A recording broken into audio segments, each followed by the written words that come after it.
Novas formas de vida, do angu até o tu, passando pelo zoológico. No ensino básico, me ensinaram que um sapo transformando-se num príncipe era um conto de fadas.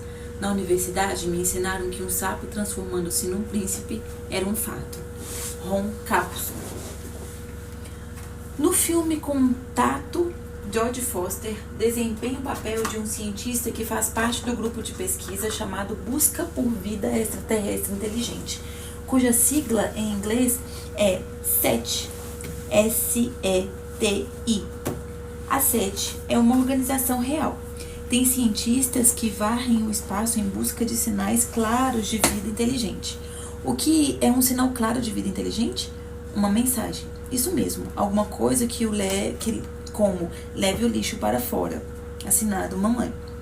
Foster fica extremamente animada quando sua antena capta ondas da rádio que parecem ter um padrão inteligente. 1, 2, 3, 5, 7, 11 e assim sucessivamente.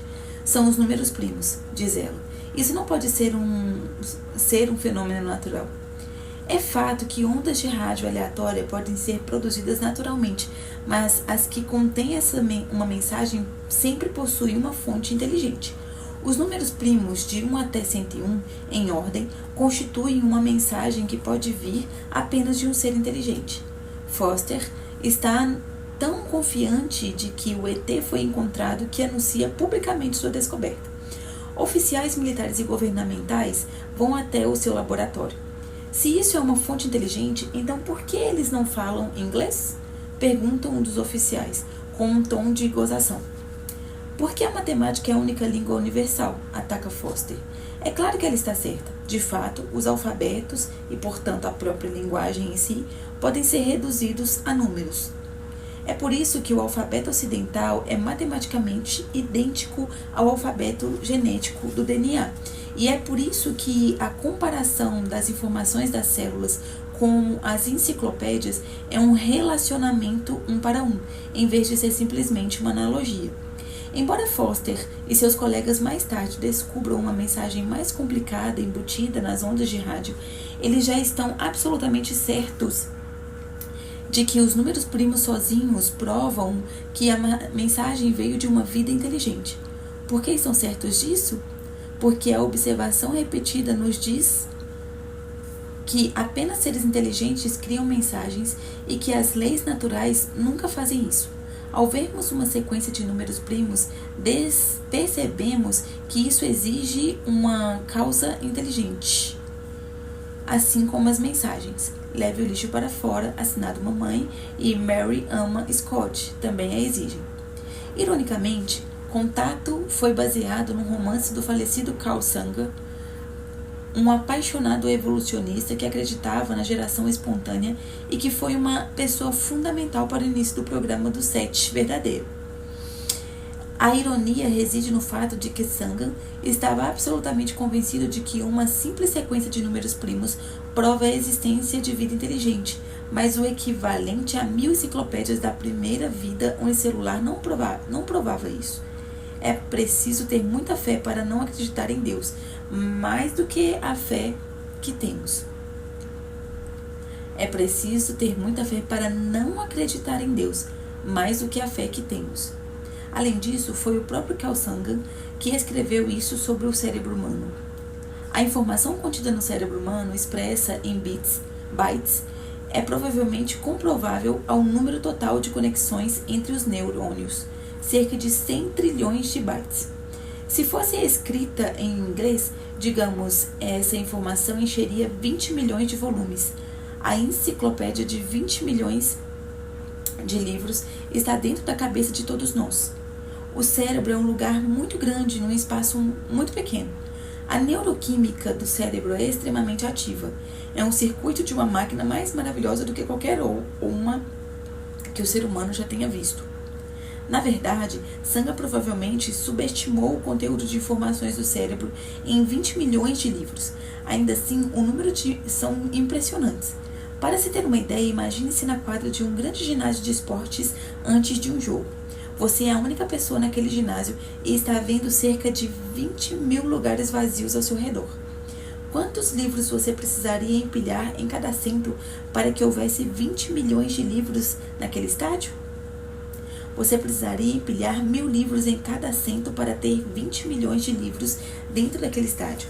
Pense nisso. O teto não é autossuficiente para permitir a entrada de tantos livros. Você precisaria demolir o teto e continuar empilhando. Esta é uma quantidade de informações específicas e complexa que está localizada entre os seus ouvidos. Sagan estava realmente certo quando disse que o cérebro é um lugar muito grande, num espaço muito pequeno, e algo imensamente mais sofisticado do que qualquer coisa que o ser humano já tenha criado. Agora vamos rever os fatos. Sagan percebeu que o cérebro humano tem um conteúdo de informações equivalente a 20 milhões de livros.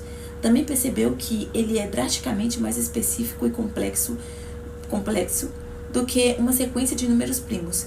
Então, por que achou que a mensagem mais simples exigia a existência de um ser inteligente, mais que aquele volume de informações de tamanho de 20 milhões de livros não exigiria? Também podemos fazer a Sagan e seus colegas darwinistas uma pergunta de peso similar. Se seres humanos inteligentes não podem criar coisa alguma próxima do cérebro humano, por que deveríamos esperar que leis naturais não inteligentes o fizessem? A resposta dos darwinistas normalmente envolve a seleção natural. Seria isso suficiente para gerar novas formas de vida? Além do mais, existe um longo caminho entre uma célula e um corpo humano. O que dizer sobre novas formas de vida? Antes de discutir a origem de novas formas de vida, precisamos voltar ao problema da origem da primeira vida. Certamente existe um longo caminho que vai de uma célula até o cérebro humano, mas a jornada pode ser ainda mais longa se partirmos de elementos químicos inanimados para tentar chegar até a primeira célula. Esse é o problema mais difícil para os darwinistas. De onde veio a primeira vida? Você consegue enxergar a magnitude desse problema para os darwinistas? Se os darwinistas não têm uma explicação para a primeira vida, então qual a razão de se falar sobre novas formas de vida? O processo da macroevolução, se é que é possível, não pode nem mesmo ter início a não ser que haja uma vida pré-existente. Mas, como vimos nos últimos capítulos, isso não é impedimento para os darwinistas. Contra todas as evidências empíricas da criminalística, os darwinistas montam uma história do tipo é porque é, geração espontânea ou panspermia, que, de maneira mágica, dá-lhes a primeira vida de que precisam. Isso não é ciência, é uma piada. Eu sei que você pode tornar-se um milionário e nunca pagar impostos. Primeiro de tudo, consiga $1 milhão. Ok. Depois, a posição dos darwinistas é ainda mais problemática quando se considera que nem mesmo tem uma explicação para a fonte dos elementos químicos inanimados, quanto mais uma explicação para a vida. Como vimos no capítulo 3, uma das mais profundas perguntas a serem feitas é: se existe Deus, por que existe alguma coisa além de nada? Vimos que os ateus não têm uma resposta plausível para essa pergunta.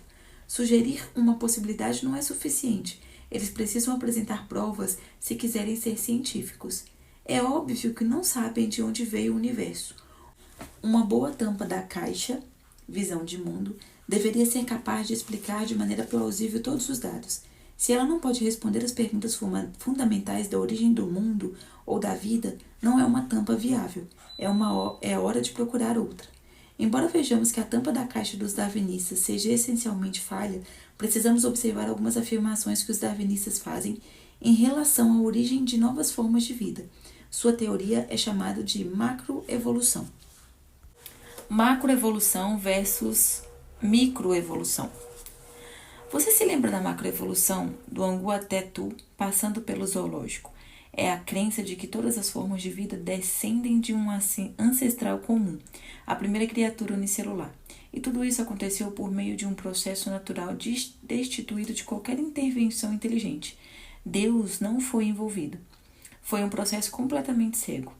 Os darwinistas dizem que isso aconteceu por seleção natural, mas a expressão seleção natural é incorreta, uma vez que o processo de evolução é, por definição, feito sem inteligência. Não existe seleção em tudo o que está acontecendo.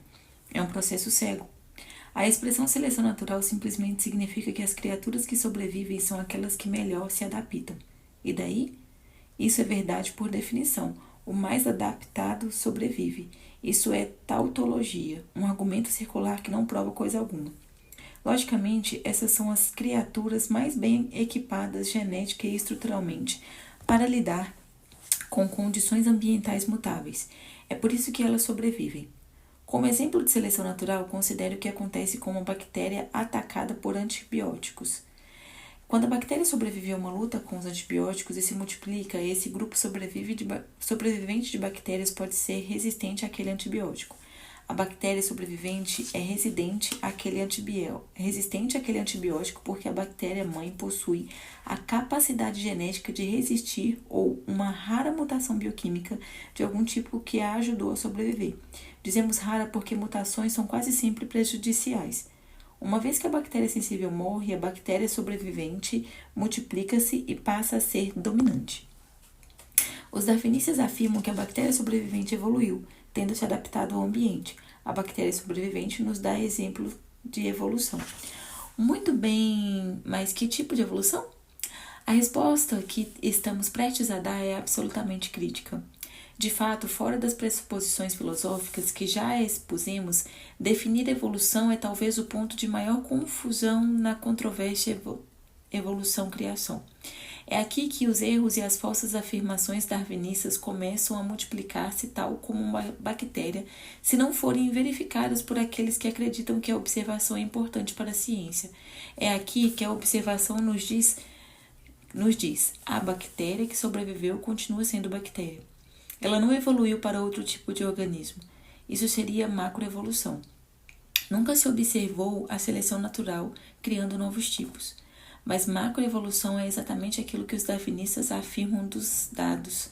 Eles dizem que essas macrotransformações observáveis podem ser extrapoladas para provar que uma macroevolução não observável aconteceu. Não fazem nenhuma diferenciação entre microevolução e macroevolução, e assim usam a evidência da micro para provar a macro. Ao deixarem de fazer essa distinção fundamental, os darwinistas podem tapear o público em geral, fazendo as pessoas pensarem que qualquer mudança observável em um organismo prova que a vida desenvolveu-se com base em uma primeira criatura unicelular.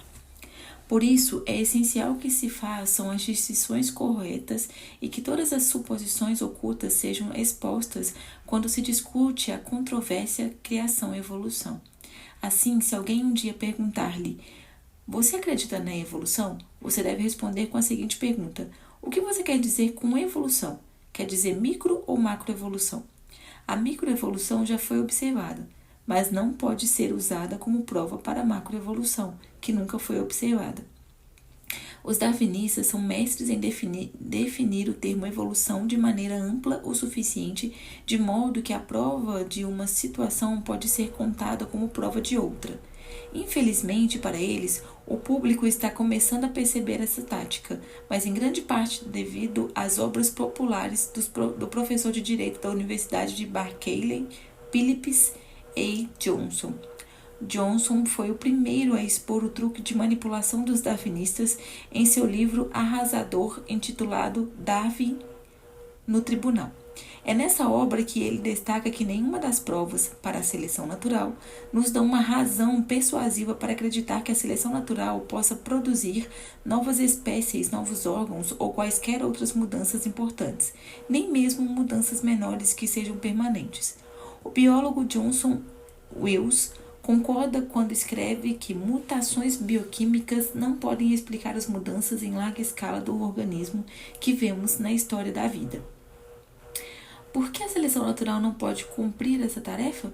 Vejamos a seguir 5 razões para isso. 1. Limites genéticos. Os darwinistas dizem que a microevolução dentro dos tipos prova a ocorrência da macroevolução. Se essas pequenas mudanças podem ocorrer dentro de um pequeno período de tempo, pense no que a seleção natural pode fazer dentro de um longo período de tempo.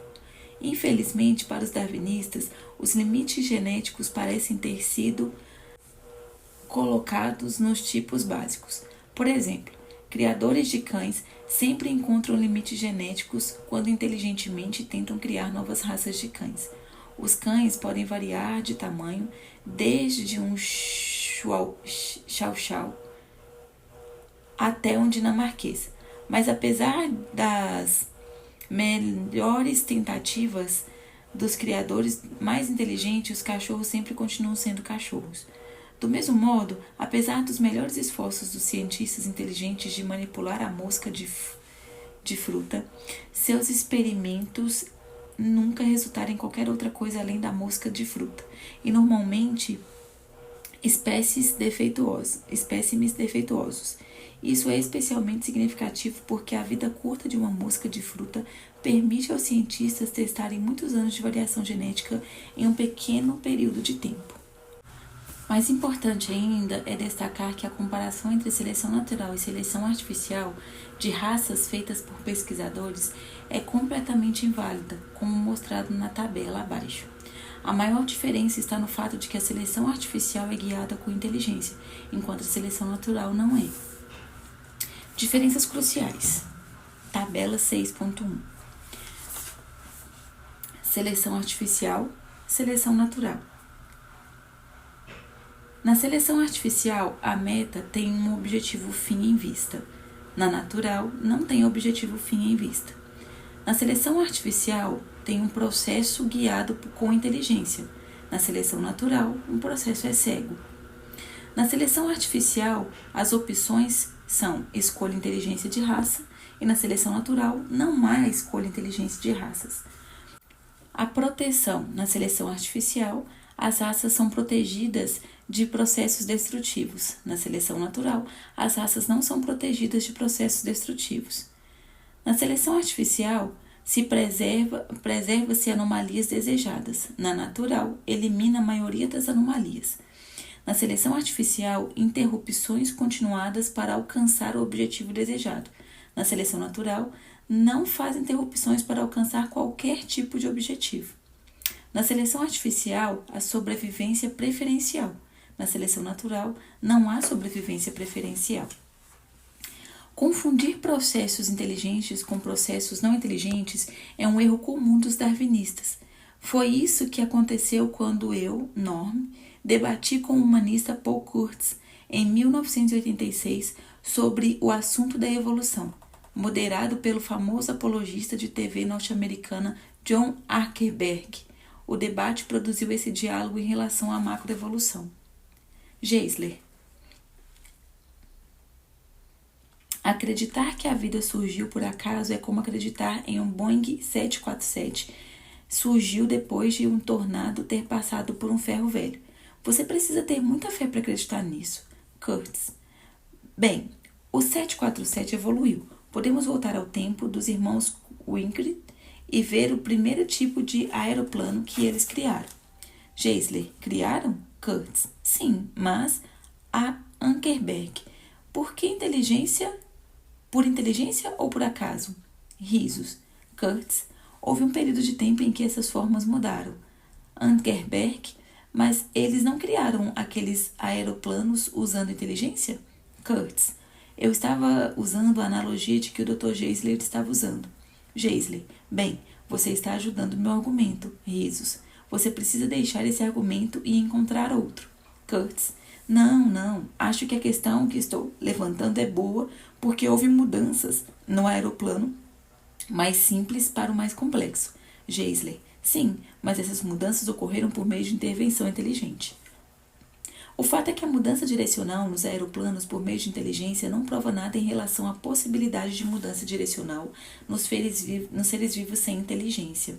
Como veremos na próxima sessão, não foram observadas mudanças direcionais em seres vivos por meio de seleção natural, e uma mudança direcional em coisas vivas realizadas por meio de inteligência esbarra em limites genéticos. Assim, até mesmo quando é guiada por inteligência, a evolução encontra obstáculos. Em outras palavras, até mesmo quando cientistas inteligentes manipulam criaturas tendo um fim em mente, que é a antítese do processo darwinista cego, a macroevolução ainda não funciona. Se cientistas inteligentes não podem romper as barreiras genéticas, por que deveríamos esperar que a seleção natural não inteligente pudesse fazer isso? 2. Mudança cíclica. Não existem limites genéticos para as mudanças dentro dos tipos, como a própria mudança dentro dos tipos parece ser cíclica. Em outras palavras, as mudanças não são direcionais rumo ao desenvolvimento de uma nova forma de vida, como exigem as teorias macroevolucionistas, mas elas simplesmente vão em frente e para trás dentro de uma faixa limitadora.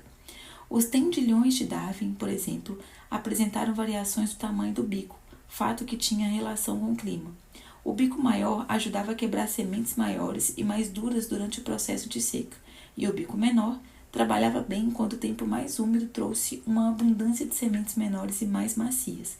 Quando o tempo ficou mais seco, a proporção de tendilhões com bico maior cresceu em relação aos pássaros de bico menor.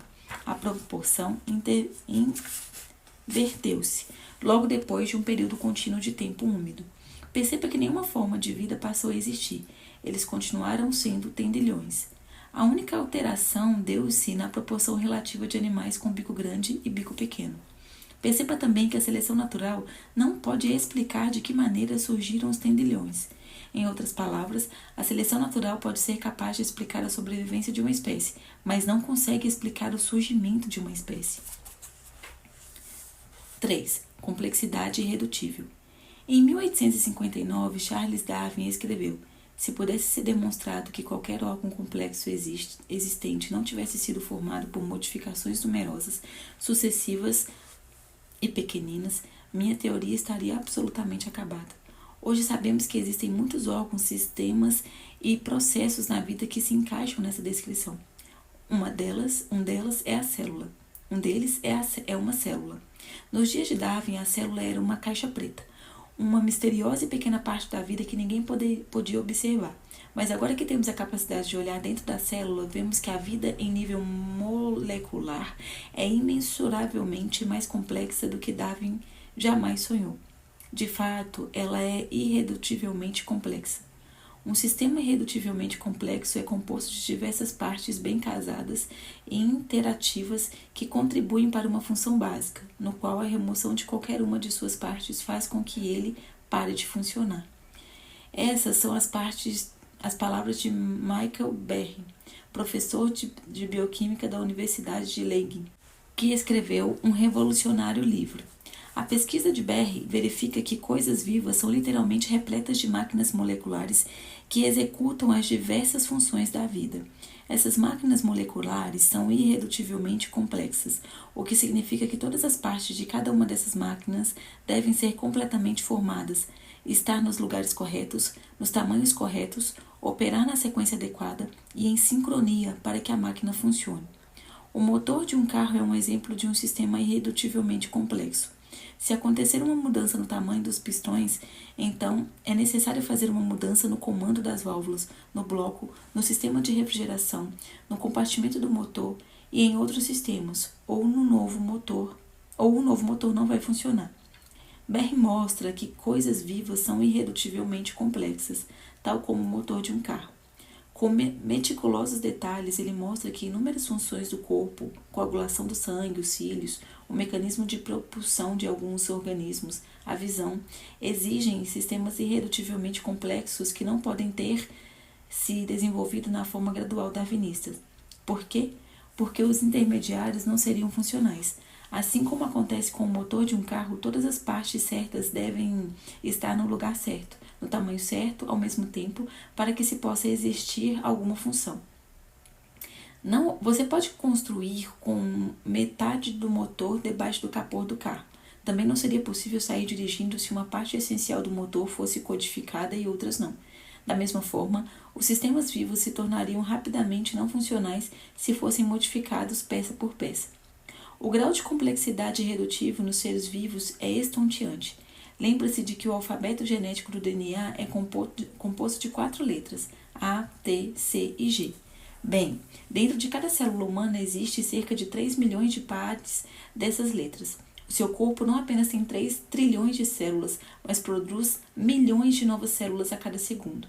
Cada célula é irredutivelmente complexa e contém subsistemas irredutivelmente complexos. As descobertas de Berry são fatais para o darwinismo. A complexidade irredutível significa que uma nova vida não pode vir a existir por meio do método darwinista de pequenas e sucessivas mudanças durante um longo período de tempo. O darwinismo é semelhante ao ato de forças naturais, sem nenhuma ajuda inteligente, produzindo o motor de um carro de corrida, uma ameba, e depois modificando o motor irredutivelmente complexo em sucessivos motores intermediários até que as forças naturais finalmente produzam um ônibus espacial, o ser humano. Os darwinistas não podem explicar a fonte dos materiais que compõem o motor, muito menos de que maneira o primeiro motor irredutivelmente complexo veio a existir.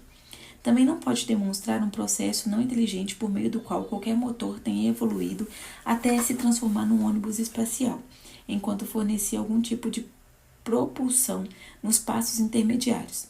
Isso fica evidente com base na completa ausência de explicações darwinistas sobre a maneira pela qual um sistema irredutivelmente complexo possa ter surgido gradualmente. Michael Berry expõe as afirmações vazias do darwinismo. A ideia darwinista da evolução molecular não está baseada na ciência. Não há explicação na literatura científica, em periódicos ou em livros, que descreva a evolução molecular de qualquer sistema bioquímico real e complexo que tenha ocorrido ou que até mesmo possa vir a ocorrer.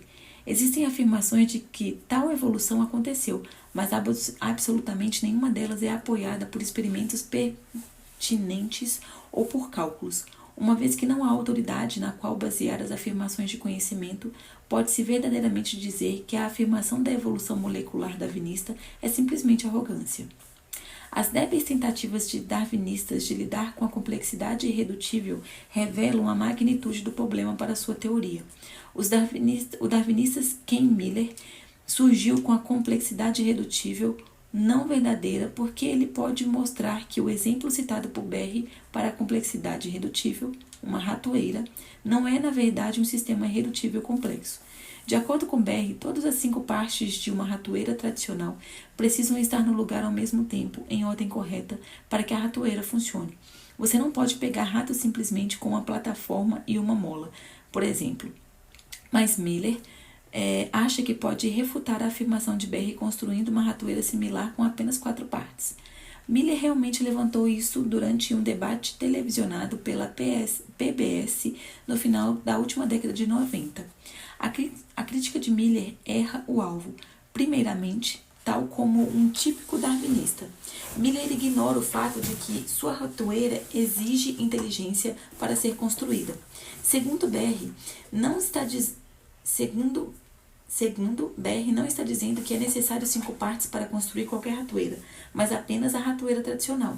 Resulta que a ratoeira de Miller não é uma precursora física da ratoeira tradicional de Berry. Em outras palavras, transformar a ratoeira de Miller na de Berry exigiria mais do que um passo aleatório darwinista. A mudança exigiria a adição de outra parte muito específica e vários anos de ajustes bastante específicos para que pudesse se encaixar nas partes existentes, e isso requer inteligência. Terceiro, até mesmo que essas mudanças pudessem ser feitas de alguma maneira por meio de algum processo que não envolvesse uma mente inteligente, a ratoeira não funcionaria durante um período de transição. Contudo, para que o darwinismo seja verdadeiro, a funcionalidade deve ser mantida durante todo o tempo, porque coisas vivas não podem sobreviver se, digamos, seus órgãos vitais não executarem suas funções normais durante as lentas transições baseadas em tentativas e erro dos darwinistas. Por último, uma ratoeira é apenas uma ilustração. Sistemas vivos são imensuravelmente mais complexos que uma ratoeira. Assim fica claro que a afirmação de Berry, não refutada por Miller, nem por qualquer outro darwinista. Durante uma conferência sobre o projeto inteligente em junho de 2002, na qual tanto Berry quanto eu, Frank, fomos palestrantes, um darwinista em particular estava bem ativo durante um período das perguntas e respostas das palestras. Eu queria virar a mesa e fazer-lhe algumas perguntas, de modo que dei um jeito de sentar-me perto dele durante o almoço. O que você faz com o argumento da complexidade irredutível de Berry? Perguntei entre pedaços de pizza. Ele virou os olhos e disse: Ah, isso não é problema. Existem andaimes químicos que são construídos em volta de um sistema para permitir que evolua gradualmente. Quando vi Berry mais tarde, naquele mesmo dia, contei-lhe sobre a explicação do darwinista. Ele corretamente destacou que 1. Não há evidência de tais andaimes. E 2. Na verdade, ele complica as coisas para os darwinistas, a saber, se esses andaimes realmente existirem, então quem continua a construí-los exatamente nos lugares corretos? Isso exigiria inteligência. Outros tentaram encontrar desvios darwinistas para a complexidade irredutível, mas todos falharam. Berry confirma isso quando diz categoricamente: não existe atualmente nenhuma evidência experimental que mostre que a seleção natural possa desviar-se da complexidade irredutível. Berry não subestima as implicações da complexidade irredutível e de outras descobertas relacionadas à complexidade da vida. Ele escreve: o resultado desses esforços cumulativos de investigar a célula, investigar a vida ao nível molecular, é um clamor alto, claro e penetrante do projeto. O resultado é tão inequívoco e tão significante que deve ser considerado como um dos maiores feitos na história da ciência. Essa descoberta rivaliza com as de Newton e Einstein. 4. A viabilidade das formas transicionais. Outro problema que afeta a possibilidade de a seleção natural criar novas formas de vida é o fato de que as formas tradicionais não podem sobreviver. Considere, por exemplo, a afirmação darwinista de que os pássaros evoluíram gradualmente dos répteis durante um longo período de tempo. Isso certamente exigiria a transição de escamas para penas. De que maneira uma criatura poderia sobreviver não tendo mais escamas, mas ainda não tendo penas? As penas são irredutivelmente complexas. Uma criatura com estruturas de meia pena não consegue voar. Seria uma presa fácil na terra, na água e no ar. Como animal, no meio do caminho entre um réptil e um pássaro, provavelmente estaria adaptada a encontrar comida para si mesmo também. Assim, o problema dos darwinistas é duplo. Primeiramente, eles não têm um mecanismo viável para transformar répteis em pássaros. Segundo, mesmo que o mecanismo viável fosse descoberto, de qualquer maneira a forma transicional muito provavelmente não sobreviveria. 5. Isolamento molecular. Os darwinistas dizem que há evidências do descendente comum reside do fato de que todas as coisas vivas contêm DNA. Richard Dawkins, por exemplo, afirma que a razão que conhecemos como certa para o fato de todos estarmos relacionados, incluídas as bactérias, é a universalidade do código genético e de outros fundamentos bioquímicos. Os darwinistas acham que a similaridade do DNA entre homens e macacos, por exemplo, que varia de 85% a 95%, implica claramente a existência de um relacionamento ancestral. Mas esta é a evidência para um ancestral comum ou para um criador comum?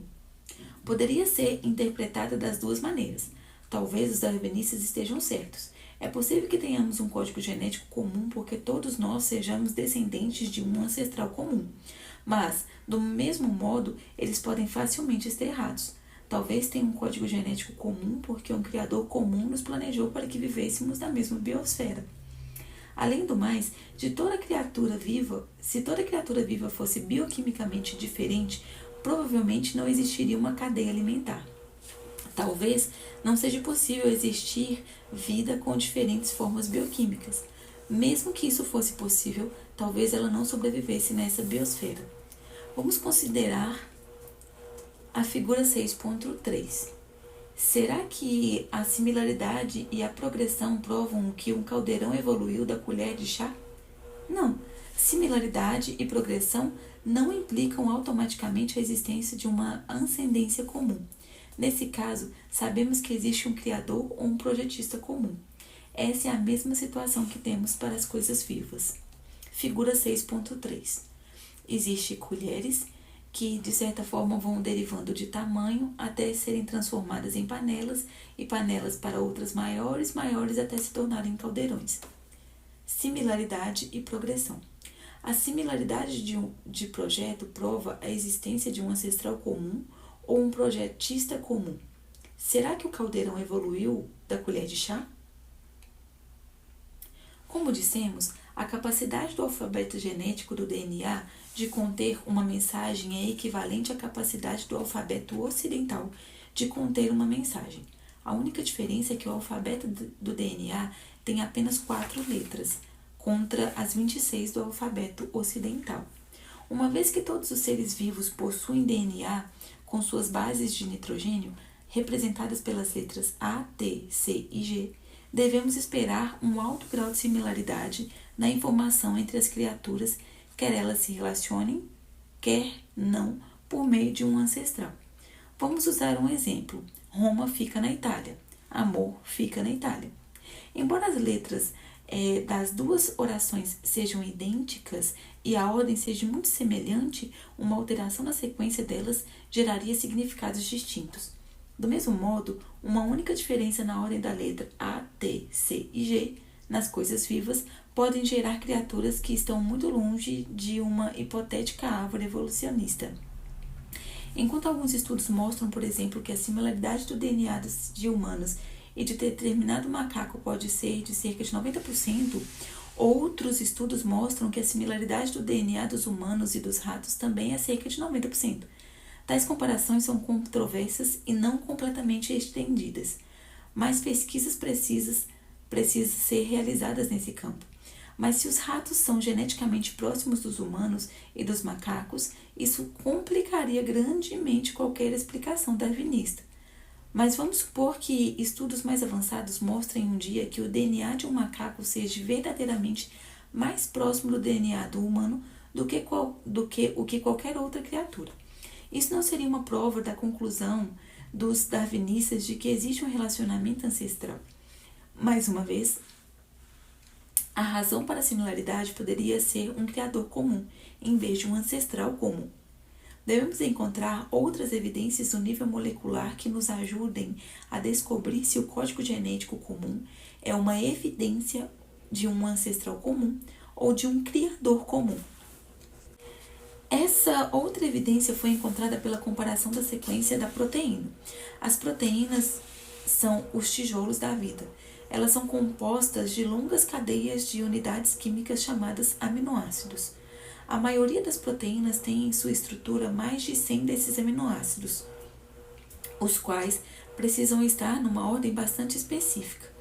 É o DNA que contém as instruções para ordenar os aminoácidos das proteínas, e a ordem é essencial, pois qualquer variação normalmente faz a proteína ter uma disfunção. É aqui que surge o problema para os darwinistas.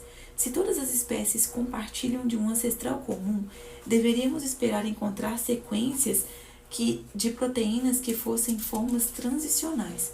Digamos do peixe para o anfíbio ou do réptil para o mamífero. Mas não conseguimos encontrar isso de modo algum. Em vez disso, descobrimos que os tipos básicos são isolados uns dos outros, em nível molecular, o que parece, por fim, a qualquer tipo de relacionamento ancestral. Michael Denton observa: em um nível molecular, não existe traço de transição evolucionária de um peixe para um anfíbio, desde que o réptil e desde o último para um mamífero. Sendo assim, os anfíbios tradicionalmente considerados intermediários entre os peixes e outros vertebrados terrestres estão, em termos moleculares, tão longe do peixe quanto qualquer outro grupo de répteis ou de mamíferos. Para aqueles que estão acostumados com o quadro tradicional da evolução vertebrada, o resultado é verdadeiramente espantoso. Assim, embora todos os organismos compartilhem do mesmo código genético com graus variáveis de proximidade, esse código ordenou os aminoácidos nas proteínas de uma tal maneira que os tipos básicos estão em isolamento molecular uns dos outros. Não existem transições darwinistas, apenas vazios moleculares distintos. Os darwinistas não podem explicar a presença desses vazios moleculares por meio de seleção natural, do mesmo modo que não conseguem explicar a presença de enormes espaços no registro dos fósseis, que vamos abordar a seguir. E quanto aos registros dos fósseis? Vamos revisar rapidamente aquilo que vimos até aqui. Estes são as cinco linhas de evidências que mostram que a seleção natural não pode produzir novas formas de vida. 1. Limites genéticos. 2. Mudança cíclica. 3. Complexidade irredutível. 4. Não viabilidade nas formas transicionais. 5. Isolamento molecular. Mas o registro deixado pelos fósseis não apoia a teoria darwinista? Vamos dar uma olhada. Sem o benefício da tecnologia de hoje, Charles Darwin não poderia reconhecer os problemas que sua teoria enfrentaria no nível celular. Contudo, ele realmente reconheceu que os registros fósseis representavam um enorme problema para sua teoria, porque não mostravam um gradualismo. É por isso que escreveu: então, por que cada formação e extrato geológico não está cheio desses elos intermediários?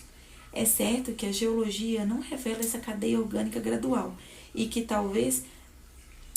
essa talvez seja a mais óbvia e grave objeção que pode ser colocada em relação à minha teoria. Mas Darwin acha que em uma quantidade maior de descoberta de fósseis revelaria que sua teoria era verdadeira. O tempo provou que ele estava errado. Ao contrário do que você pode ouvir na mídia em geral, os registros fósseis tornaram-se um completo embaraço para os darwinistas. Se o darwinismo fosse verdade, teríamos encontrado até agora milhares, se não milhões, de fósseis tradicionais. Em vez disso, de acordo com o falecido paleontólogo de Harvard, Stephen Jay Gould, um evolucionista, diz: a história da maioria das espécies fossilizadas inclui duas características particularmente incoerentes com o gradualismo. 1. Estase. A maioria das espécimes não exibe mudança direcional durante seu período de vida na Terra. Eles aparecem nos fósseis de maneira muito semelhante à época na qual desapareceram. A mudança morfológica é normalmente limitada e sem direção clara. 2. Aparecimento repentino. Em qualquer área, uma espécie não aparece gradualmente mediante a constante transformação de seus ancestrais. Ela aparece de uma vez e plenamente formada. Em outras palavras, Gould estava admitindo que espécimes fósseis aparecem de repente, plenamente formados, e permanecem os mesmos até a extinção, sem nenhuma mudança direcional. Exatamente aquilo que esperaríamos encontrar se a criação fosse verdadeira. Contudo, em vez de adotar o criacionismo, Gould rejeitou o gradualismo de Darwin e formulou uma teoria chamada de equilíbrio pontual, EP. O EP sugere que os espécimes evoluíram mais rapidamente durante um período de tempo mais curto, explicando assim as grandes lacunas dos fósseis. Gould não tinha nenhum mecanismo natural para explicar esse acontecimento, mas, uma vez que era ateu, tinha de explicar o registro fóssil de alguma maneira. Esse é um caso clássico de permitir que os seus preconceitos manchem as suas observações, mas nós divagamos. O ponto principal é que o registro fóssil, na verdade, se alinha melhor com a criação sobrenatural do que com a macroevolução. Na verdade, não existem elos perdidos. Existe uma cadeia perdida. Na verdade, não existe uma cadeia porque praticamente todos os grupos principais de animais conhecidos existentes aparecem no registro fóssil abruptamente e plenamente formados no extrato do período cambriano, que muitos cientistas afirmam ter ocorrido entre 600 e 500 milhões de anos atrás. Jonathan Wells escreve: a evidência fóssil é tão forte e o evento tão dramático que ficou conhecido como a explosão cambriana ou o Big Bang biológico. Essa evidência é naturalmente incompatível com o darwinismo. Todos os grupos animais aparecem separadamente, plenamente formados e ao mesmo tempo. Não há evidência da evolução gradual, mas de uma criação instantânea. Assim, a árvore darwinista que estamos tão acostumados a ver não ilustra adequadamente os registros fóssil real. De fato, como observa Wills, se quaisquer analogia botânica fosse adequada, ela seria a de que um gramado em vez de uma árvore. Esse gramado teria pedaços de diferentes tipos de grama ou plantas, separado por grandes áreas de nada além de terra. Nesse ponto, você pode estar pensando, mas e quando a progressão dos crânios que estamos tão acostumados a ver? Não parece que o homem realmente evoluiu dos macacos? Alguns anos atrás, eu, Norm, debati com um darwinista que colocou de lado vários crânios em cima de uma mesa para ilustrar que a evolução havia acontecido. Senhoras e senhores, a prova da evolução está exatamente aqui, declarou ele. Uau, como é possível ignorar os fósseis? Os crânios pareciam realmente estar numa progressão. Aparentemente tinham um relacionamento ancestral. Seria essa uma boa evidência para o darwinismo? Não, ela não é melhor do que a evidência de que um caldeirão evoluiu de uma colher de chá. O problema para o darwinista é que o registro fóssil não pode estabelecer relacionamentos ancestrais. Por que não? Porque, de acordo com Michael Denton, 99% da biologia de um organismo reside em sua anatomia mole, que é inacessível em um fóssil.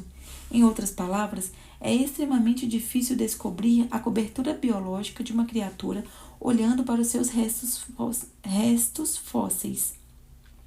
Jonathan Wells observa: a prova dos fósseis é aberta a muitas interpretações, porque espécimes individuais podem ser reconstruídos de várias maneiras e porque os registros dos fósseis não podem estabelecer relacionamentos ancestrais decentemente. Mas isso não para os darwinistas. Uma vez que o darwinismo tem de ser verdadeiro por causa do seu comprometimento filosófico prévio, os darwinistas precisam encontrar evidências que o apoiem. Assim, em vez de admitir que os fósseis não podem estabelecer relacionamentos ancestrais, os darwinistas pegam o 1% que os fósseis lhes contam e usam os outros 99% de incertezas para descrever suas descobertas fósseis como algo que pode preencher todas as lacunas que desejam. Com esse enorme número de desvios e nenhum fato para contê-los, os darwinistas sentem-se livres para criativamente construir elos perdidos, completos com base em restos fósseis comuns, tais como um único dente. É por isso que muitos dos assim chamados elos perdidos mais tarde foram expostos como fraudes ou erros. Henry G., autor-chefe da área de ciências da revista Nature, escreve: fazer uma fila de fósseis e admitir que eles representam uma linhagem não é uma hipótese científica que possa ser testada, mas sim uma afirmação que tem a mesma validade de uma história para fazer criança dormir. Agradável, talvez até mesmo instrutiva, mas não científica. O registro fóssil não é apenas inadequado para estabelecer um relacionamento ancestral. À luz do que sabemos hoje sobre a natureza irredutivelmente complexa dos sistemas biológicos, o registro fóssil é irrelevante para a questão. A similaridade de estrutura ou de anatomia entre tipos, algumas vezes chamadas de homologia, também nos diz nada sobre o ancestral comum. Michael Behe escreveu: de maneira bem simples, a anatomia é irrelevante para a questão de se saber se a evolução possa ter ocorrido no nível molecular. O mesmo acontece com o registro dos fósseis. Não importa mais se existem enormes lacunas nos registros fósseis ou se o registro é algo tão contínuo com a sequência de presidentes norte-americanos. Se existem lacunas, não é importante o fato de que elas não possam ser explicadas de maneira plausível. O registro fóssil não tem nada a nos dizer se a interação de 11-CTS-retinol com a rodopsina, a transdocina e a fosfodiesterase, sistema irredutivelmente complexo, possa ter se desenvolvido passo a passo. Assim, de acordo com Behe, a biologia minimiza a anatomia da questão da plausibilidade da macroevolução. Assim, como o conteúdo de um livro fornece muito mais informação do que a sua capa, a biologia de uma criatura nos dá muito mais informação do que sua estrutura estética. Todavia, há muito tempo, os darwinistas argumentam que a similaridade de estrutura entre, digamos, macacos e seres humanos é evidência de um ancestral comum ou de uma linhagem comum.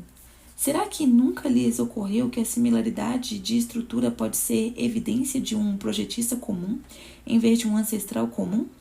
Além do mais, em nenhum mundo governado por certas leis físicas e químicas, talvez apenas certa faixa de estrutura anatômica seja viável para animais projetados para caminhar sobre duas pernas. Uma vez que todos precisamos viver na mesma biosfera, deveríamos esperar que algumas criaturas tivessem um projeto similar. Além do mais, embora os macacos fossem ter uma estrutura similar à dos humanos, é frequentemente desprezado o fato de que macacos e humanos não têm nenhum tipo de semelhança com cobras, fungos e árvores. Contudo, de acordo com o darwinismo, todos os seres vivos evoluíram com base em um mesmo ancestral. Para postular o darwinismo, é preciso ser capaz de explicar a enorme dessemelhança entre os seres vivos. Deve-se explicar de que maneira uma palmeira, um pavão, um polvo, um lagarto, um morcego, um hipopótamo, um porco-espinho, um cavalo marinho, uma libélula, um ser humano e um fungo, por exemplo, são todos descendentes da primeira vida irredutivelmente complexa, sem intervenção inteligente alguma. É também preciso explicar de que maneira a primeira vida e o universo passaram a existir, sem explicações viáveis. O que os darwinistas falharam em apresentar, é preciso ter muita fé para ser darwinista. É por isso que não temos fé suficiente para sermos darwinistas. Seria o projeto inteligente uma alternativa inteligente? Muito mais poderia ter sido dito sobre a macroevolução, mas o espaço não nos permite ir além. Todavia, uma conclusão plausível pode ser extraída dos dados que investigamos neste capítulo. À luz de fatos como os registros fósseis, isolamento molecular, dificuldades transicionais, complexidade irredutível, mudança cíclica e limites genéticos, e o fato de que eles não podem explicar a origem do universo ou da primeira vida, pode-se concluir que os darwinistas devem finalmente admitir que sua teoria não se encaixa diante das evidências observáveis. Em vez disso, os darwinistas ainda estão criando histórias sem substância do tipo é porque é, que realmente contradizem a observação científica. Eles continuam a insistir que a evolução é um fato é um fato. Concordamos que a evolução é um fato, mas não no sentido dos darwinistas.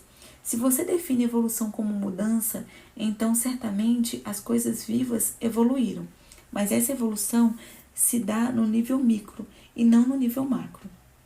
Como vimos, existe não apenas uma lacuna de evidência para a macroevolução, mas existe evidências possíveis de que ela não ocorreu. Se a macroevolução não é verdadeira, então o que é?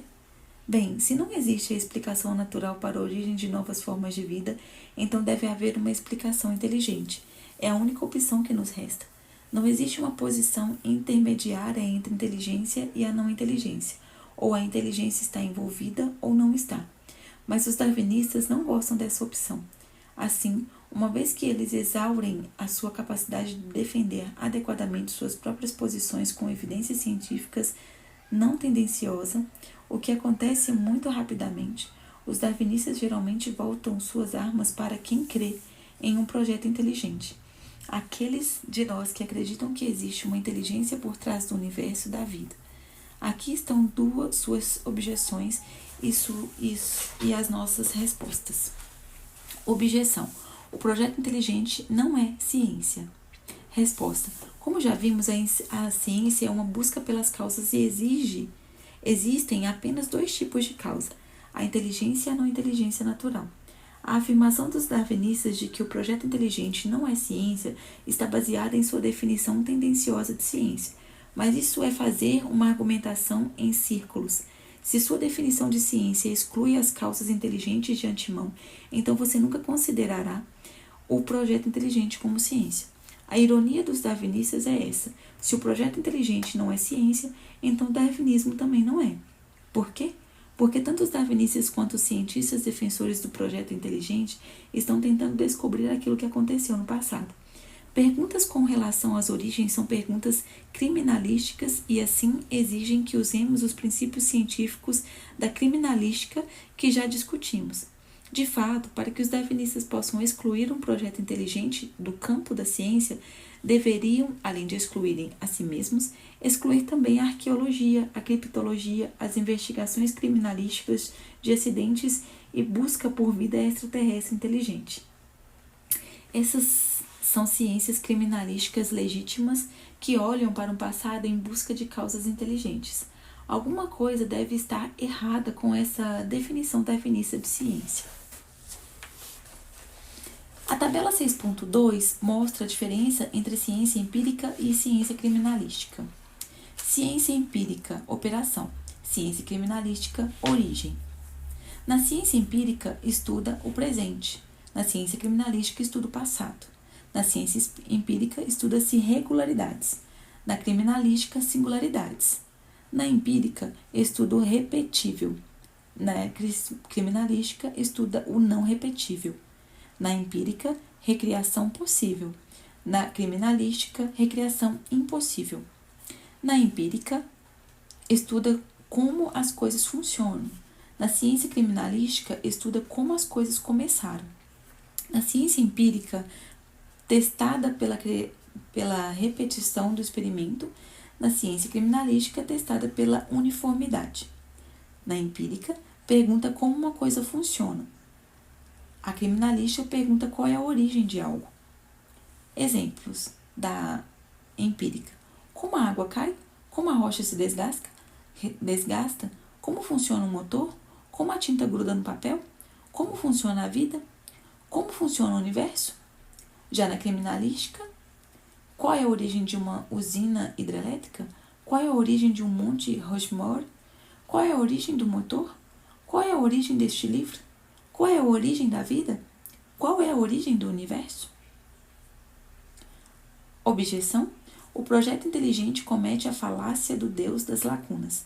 Resposta: a falácia do Deus das lacunas acontece quando alguém acredita erroneamente que Deus provocou o fato quando, na realidade, o fato foi causado por um fenômeno natural ainda não descoberto. As pessoas acreditavam, por exemplo, que os relâmpagos eram causados diretamente por Deus. Havia uma lacuna em nosso conhecimento sobre a natureza e, assim, atribuímos efeitos a Deus. Os darwinistas afirmam que os teístas estão fazendo a mesma coisa ao afirmar que Deus criou o universo e a vida. Estariam eles corretos? Não, por diversas razões. Em primeiro lugar, ao concluirmos que a inteligência criou a primeira célula ou cérebro humano, não fazemos simplesmente porque carecemos da comprovação de uma explicação natural. Também é porque temos uma evidência possível e empiricamente detectável que aponta para uma causa inteligente. Uma mensagem complexa, específica, é empiricamente detectável. Quando detectamos uma mensagem, tal como leve o lixo para fora, assinado mamãe, ou 1000 enciclopédias, sabemos que elas devem ter vindo de um ser inteligente, porque todas as nossas experiências de observação dizem que a mensagem vem apenas de seres inteligentes. Em outras ocasiões que observamos uma mensagem, descobrimos que ela vem de um ser inteligente. Juntamos essa ideia ao fato de que nunca observamos leis naturais criando mensagens e entendemos que um ser inteligente deve ser a causa. Essa é a conclusão científica válida baseada na observação e na repetição. Não é um argumento baseado na ignorância, nem está fundamentado em alguma lacuna do nosso conhecimento. Em segundo lugar, os cientistas do projeto inteligente estão abertos a causas tanto naturais quanto inteligentes. Eles não se opõem à pesquisa contínua para a explicação natural para a primeira vida. Estão simplesmente observando que todas as explicações naturais conhecidas fracassam e que todas as evidências empiricamente detectáveis apontam para um projetista inteligente. Mas alguém pode questionar se há sabedoria em continuar procurando uma causa natural para a vida. William Dembski, que já publicou uma extensa pesquisa sobre o projeto inteligente, pergunta: em que momento a determinação em encontrar uma causa natural se torna obstinação? Por quanto tempo devemos continuar uma busca antes que possamos ter o direito de desistir dessa procura e declarar não apenas que a pesquisa contínua é vã, mas também que o próprio objeto da pesquisa é inexistente? Considere as implicações da pergunta de Dembski. Deveríamos continuar procurando causas naturais para fenômenos como o Monte Rushmore ou para mensagens como "leve o lixo para fora, assinado mamãe"? Quando se pode considerar o caso encerrado? Walter Bradley, autor do trabalho seminal chamado O Mistério da Origem da Vida, acredita que não há nada na ciência que garanta uma explicação natural para a origem da vida. Ele complementa: acho que as pessoas que acreditam que a vida surgiu de modo natural precisam ter muito mais fé do que aquelas que concluem racionalmente que existe um projetista inteligente.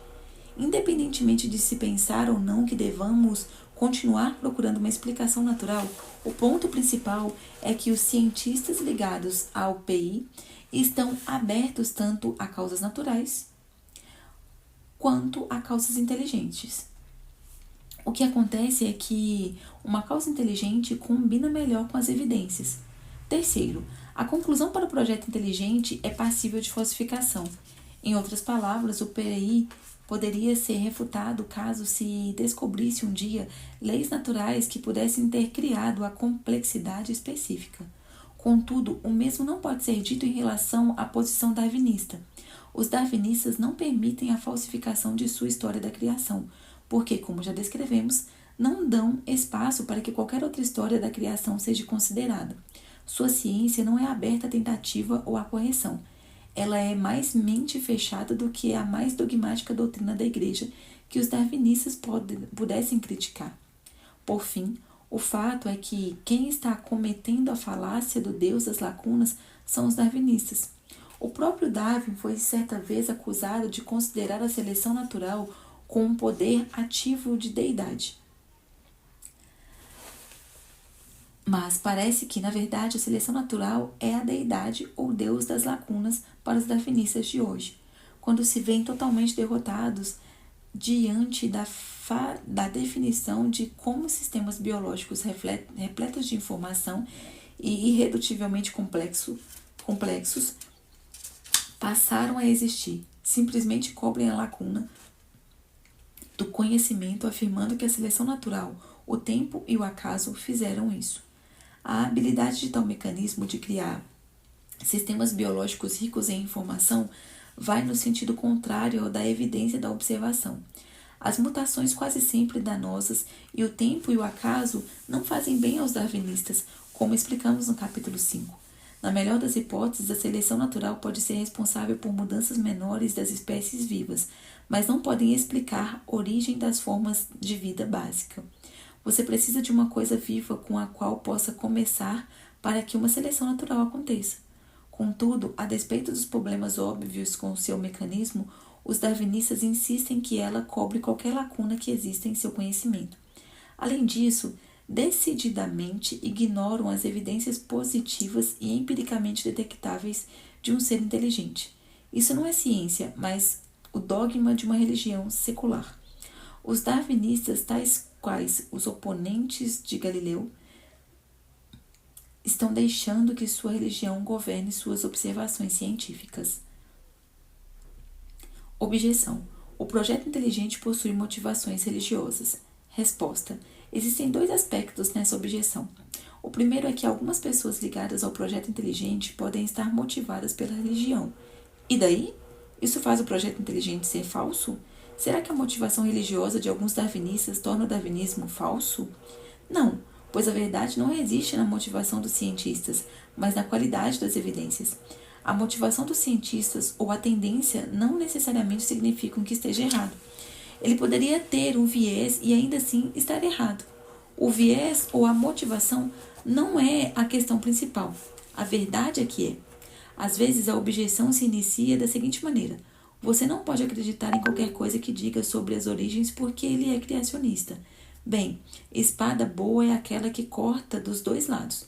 Poderíamos facilmente dizer: Você não pode acreditar em qualquer coisa que diga sobre origens porque ele é darwinista.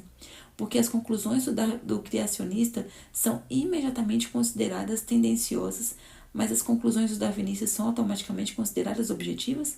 Por que a maioria das pessoas não percebe que os ateus possuem uma visão de mundo assim como os criacionistas? Como estamos vendo, a visão de mundo do ateu não é neutra e, na verdade, exige mais fé do que a do criacionista. Como dissemos, se a tendência filosófica ou religiosa impede qualquer alguém de interpretar corretamente as evidências, então temos base para questionar as conclusões dessa pessoa. No debate atual, esse problema parece afligir os darwinistas muito mais do que qualquer outra pessoa. Contudo, a questão principal é que, mesmo que alguém seja motivado pela religião ou pela filosofia, suas conclusões podem estar corretas ao avaliar-se as evidências de maneira honesta. Os criacionistas de ambos os lados da cerca podem ter dificuldade para serem neutros, mas, se tiverem integridade, então poderão ser objetivos. O segundo aspecto dessa objeção é a acusação de que os defensores do projeto inteligente não possuem evidência alguma para sua visão. Estariam simplesmente repetindo aquilo que a Bíblia diz. Esse aspecto da objeção também não funciona. As crenças do objeto inteligente podem ser compatíveis com a Bíblia, mas não estão baseadas na Bíblia. Como vimos, o projeto inteligente é uma conclusão baseada em evidência empírica verificada, e não em textos sagrados.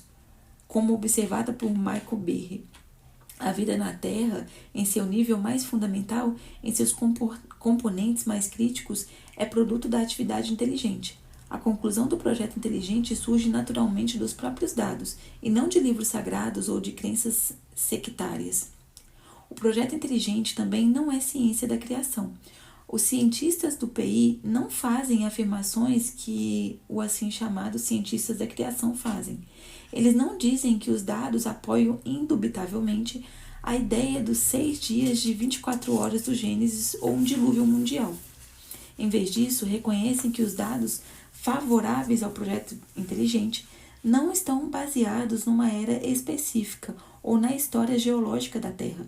Os cientistas do PI estudam os mesmos objetos da natureza estudados pelos darwinistas, a vida e o próprio universo em si, mas chegam a uma conclusão mais racional sobre a causa desses objetos. Em resumo, independentemente daquilo que a Bíblia possa dizer sobre esse assunto, o darwinismo é rejeitado porque ele não se encaixa nos dados científicos e o projeto inteligente é aceito porque se encaixa. Objeção: o projeto inteligente é falso porque o assim chamado projeto não é perfeito. Resposta: os darwinistas há muito argumentam que, se existe um projetista, ele teria projetado suas criaturas de maneira melhor.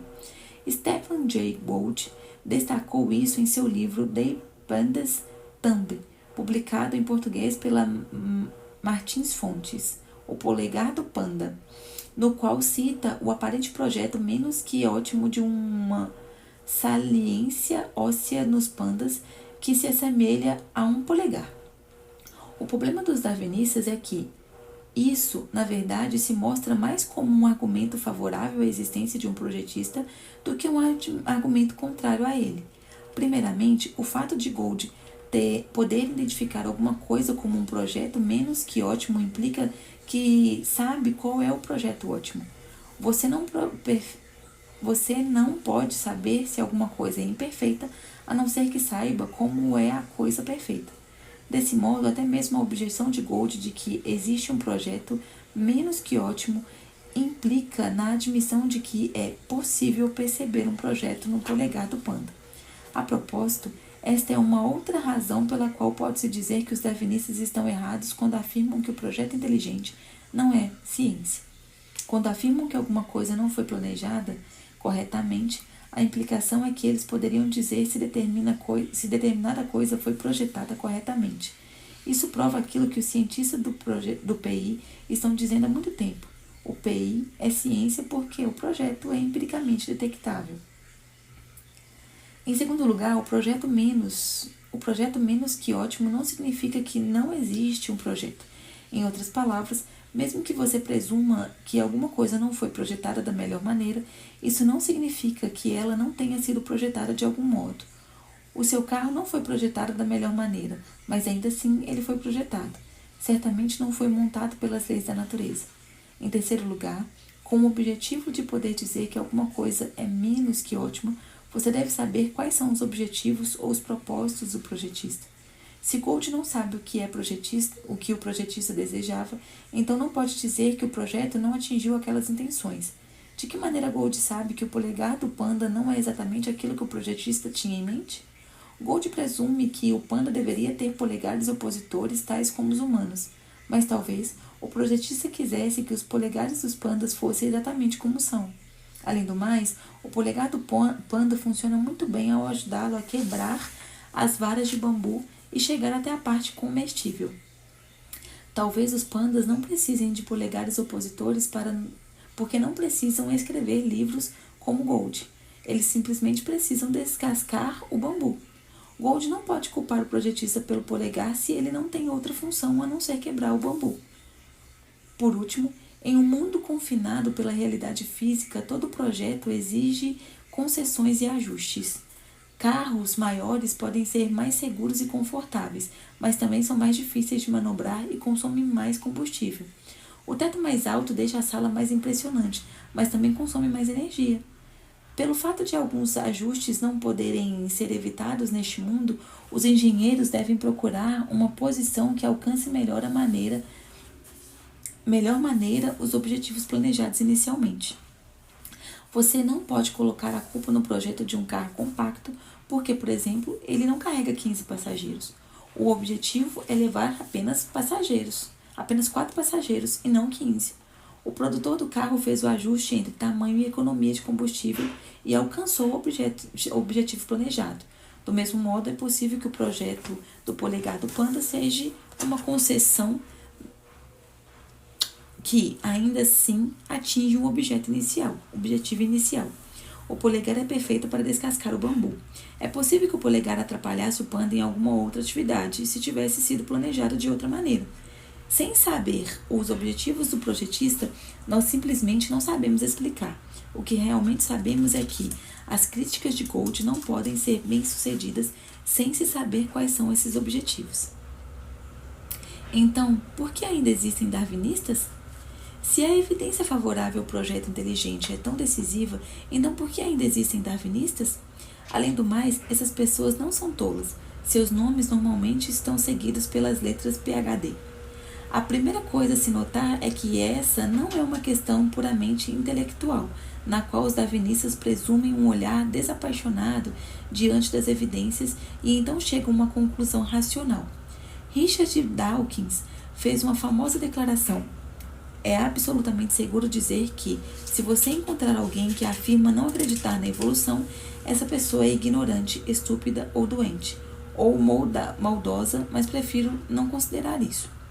Está claro que o comentário de Dawkins é simplesmente falso.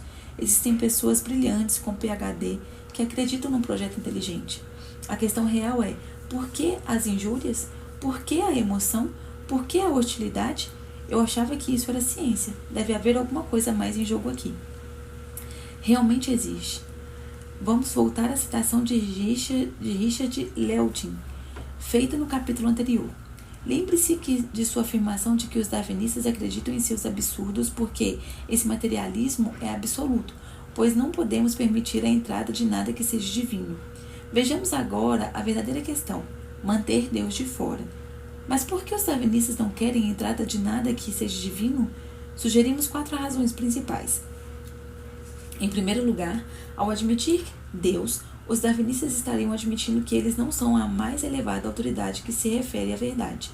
Atualmente, neste mundo tecnologicamente avançado, os cientistas são vistos pelo público como figuras de autoridade das mais reverenciadas. Eles são os novos sacerdotes que fazem a vida ser melhor e que abrangem a única fonte de verdade objetiva. Permitir a possibilidade de Deus seria abdicar de sua condição de autoridade superior. Em segundo lugar, ao admitir Deus, os darwinistas estariam admitindo que eles não possuem autoridade absoluta quanto à explicação das causas. Em outras palavras, se Deus existe, eles não poderiam explicar todos os fatos com o resultado de leis naturais previsíveis.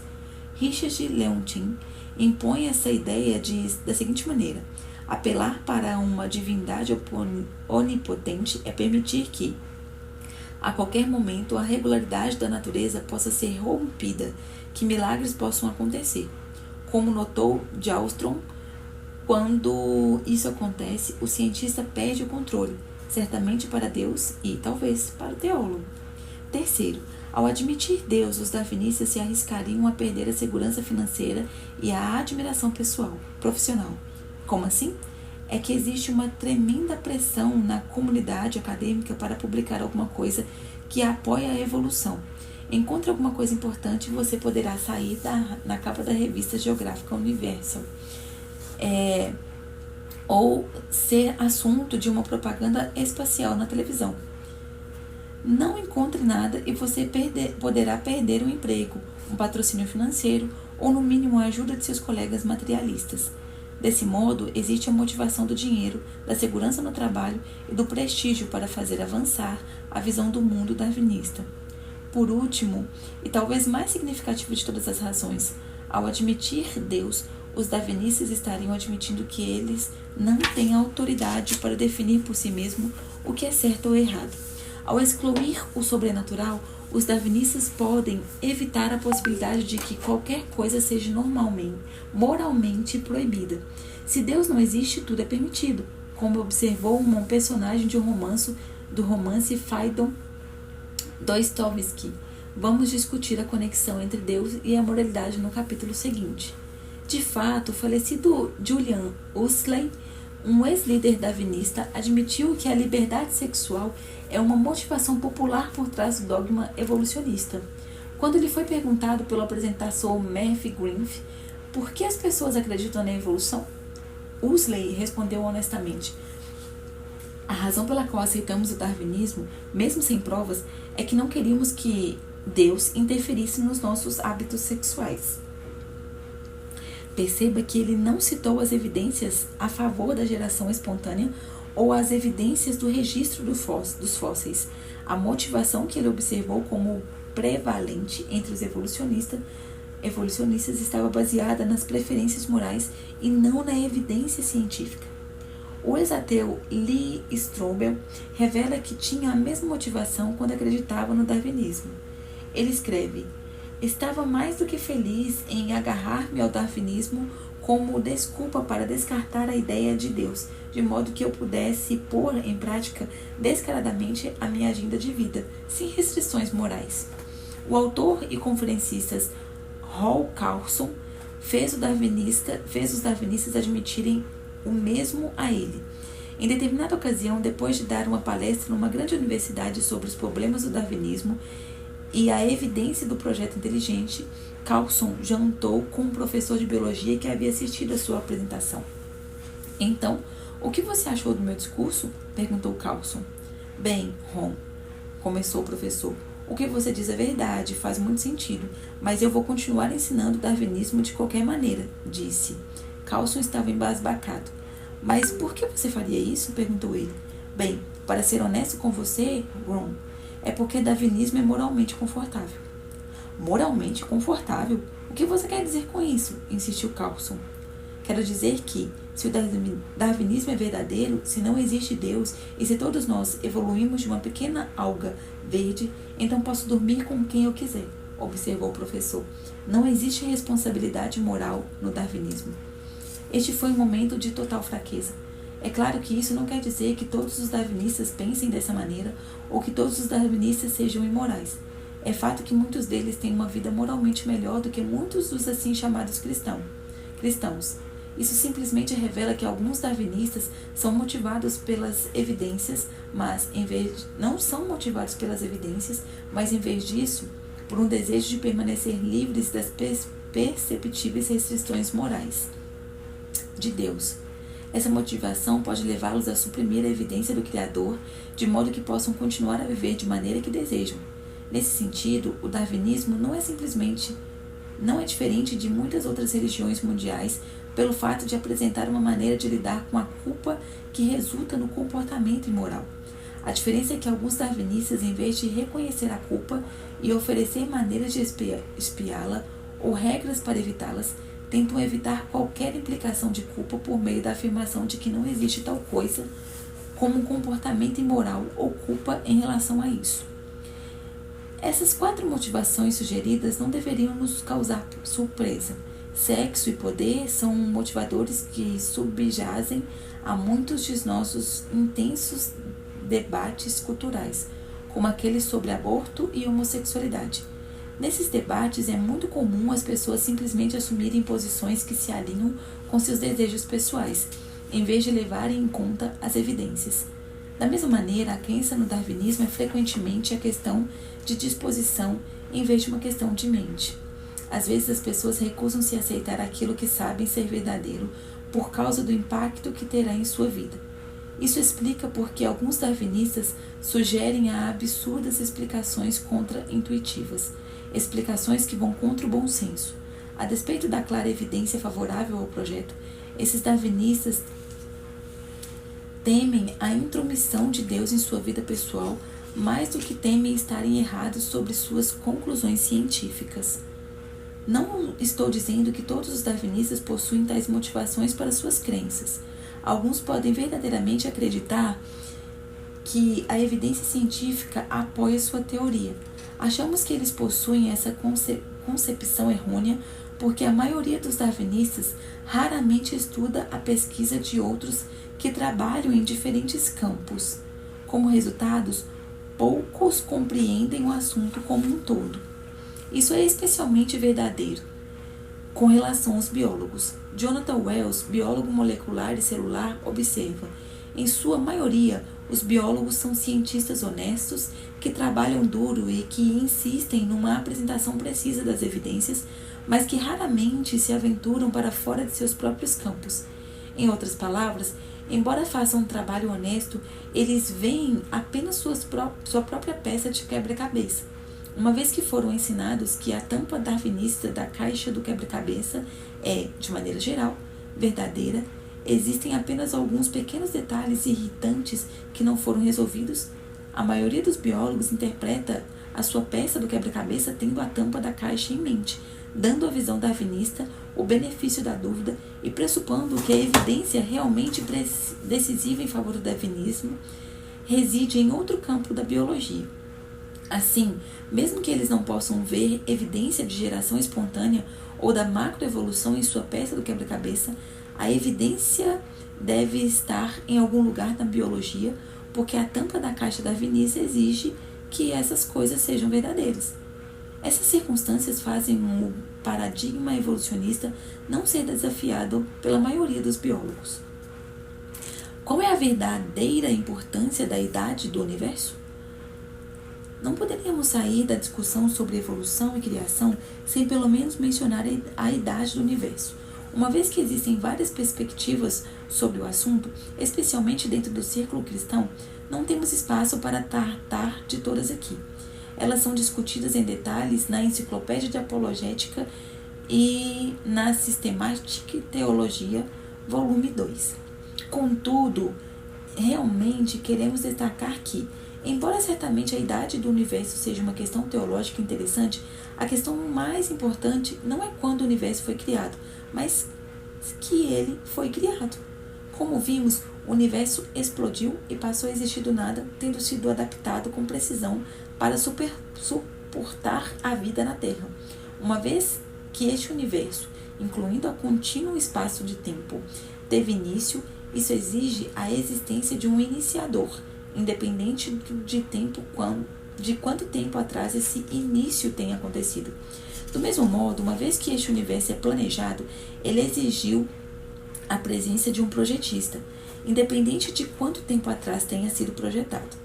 Podemos debater quanto duraram os dias do Gênesis ou se as pressuposições que são feitas nas técnicas de datação são válidas. Contudo, quando o fizermos, precisamos ter certeza de não obscurecer a questão mais ampla, que é o fato de essa criação exigir a presença de um Criador. Resumo e conclusão. Vamos agora ao resumo de tudo. O fato é que existem apenas duas possibilidades. Ou Deus nos criou, ou nós criamos Deus. Ou Deus realmente existe, ou ele é apenas uma criação da nossa mente. Como vimos, o darwinismo e não Deus é uma criação da mente humana. Você precisa ter bastante fé para ser darwinista. Você precisa acreditar que, sem qualquer intervenção inteligente, 1. Alguma coisa surgiu do nada, a origem do universo. 2. A ordem surgiu do caos, o projeto do universo. 3. A vida surgiu da matéria inorgânica, o que significa que a inteligência surgiu do nada, surgiu da não inteligência e a personalidade surgiu da não personalidade. 4. Novas formas de vida surgem com base em formas de vida já existentes, a despeito das evidências contraditórias como limitações genéticas, mudanças cíclicas, complexidade irredutível, isolamento molecular, não viabilidade de fatos das formas tradicionais e o registro fóssil. Ok, então as evidências não favorecem a macroevolução, mas o que dizer sobre a macroevolução teísta? Talvez aquilo que não possa ser naturalmente explicado faça sentido se você acrescentar Deus ao quadro. Por que sugerir isso? Se houvesse evidência favorável a Deus e a macroevolução, então poderia haver uma razão para se combinar as duas. Contudo, como vimos, não há evidência de que a macroevolução tenha acontecido. Não é provável que exista evidência contraditória. Algumas evidências que apontam para a macroevolução e outras que a desaprovam. Se você tivesse, digamos, um registro fóssil com milhões de formas transicionais de um lado, mas criaturas de complexidade irredutível do outro, então talvez pudesse sugerir que Deus conduziu a evolução entre esses espaços não interligáveis. Contudo, uma vez que não é esse o caso, parece que Deus não era necessário para criar a macroevolução, porque não há evidência de que a macroevolução tenha acontecido. Por último, vamos dar uma olhada nas evidências com outras questões em mente. Como seria uma evidência favorável à criação, projeto inteligente, ser considerada verdadeira? Que tal essas alternativas? 1. Um universo que tenha explodido e passado a existir do nada. 2. Um universo com cerca de 100 constantes finalmente ajustadas e capacitadoras da vida neste pequeno e remoto planeta chamado Terra. 3. Vida que, por meio da observação, surgiu apenas com base em vida existente. Nunca se observou que ela tenha surgido de maneira espontânea. Consiste em milhões e até mesmo milhões de volumes de complexidade específica empiricamente detectáveis e é, portanto, mais do que simplesmente elementos químicos inanimados que ela contém. Muda de maneira cíclica e somente dentro de um limite definido. Não pode ser construída ou modificada gradualmente. É irredutivelmente complexa. Possui isolamento molecular entre tipos básicos. Não existe progressão ancestral no nível molecular. Deixa um registro fóssil de criaturas plenamente formadas que aparecem repentinamente, não mudam e então desaparecem repentinamente. Uma olhada honesta para os fatos sugere que a criação e não a macroevolução é verdadeira. Como vimos, os ateus precisam trabalhar realmente duro para não chegar a essa conclusão óbvia. É por isso que eles precisam ter muito mais fé do que nós. Por último, temos um propósito de ajudar a resolver o debate nos Estados Unidos e em qualquer outro país com relação àquilo que deveria ser ensinado nas escolas públicas no que se refere à criação e à evolução. O que haveria de errado em ensinar às crianças aquilo que acabamos de abordar nos capítulos 3 a 6? Note que nem mesmo citamos versículos da Bíblia para declarar nossa posição. Citamos evidências científicas. Desse modo, isso não é um detalhe entre ciência e a religião, mas uma batalha entre boa ciência e a ciência ruim. Nesse exato momento, a maioria dos nossos filhos está aprendendo a ciência ruim porque estão aprendendo apenas a evolução. As coisas não precisam ser assim. O que haveria de inconstitucional sobre ensinar a evidência surge, mostrando-lhes a complexidade da vida mais simples, fazendo as diferenças entre macro e micro evolução e entre ciência forense e empírica, expondo os problemas da macroevolução? Nada. Então, por que continuamos a doutrinar nossos filhos numa teoria falha e decadente que está baseada mais nas pressuposições filosóficas do que nas observações científicas? Por que não damos aos nossos filhos todas as evidências científicas favoráveis e contrárias e deixamos que eles próprios tomem suas decisões? Além disso, não deveríamos ensinar-lhes a pensar sozinhos e de maneira crítica? É claro que sim. Contudo, os darwinistas farão de tudo para garantir que isso não aconteça. Os darwinistas prefeririam suprimir as evidências a permitir que elas fossem apresentadas de maneira justa. Por quê? Porque essa é uma área na qual os darwinistas não têm fé. Eles não têm fé para acreditar que sua teoria ainda será aceita depois que nossos filhos virem todas as evidências.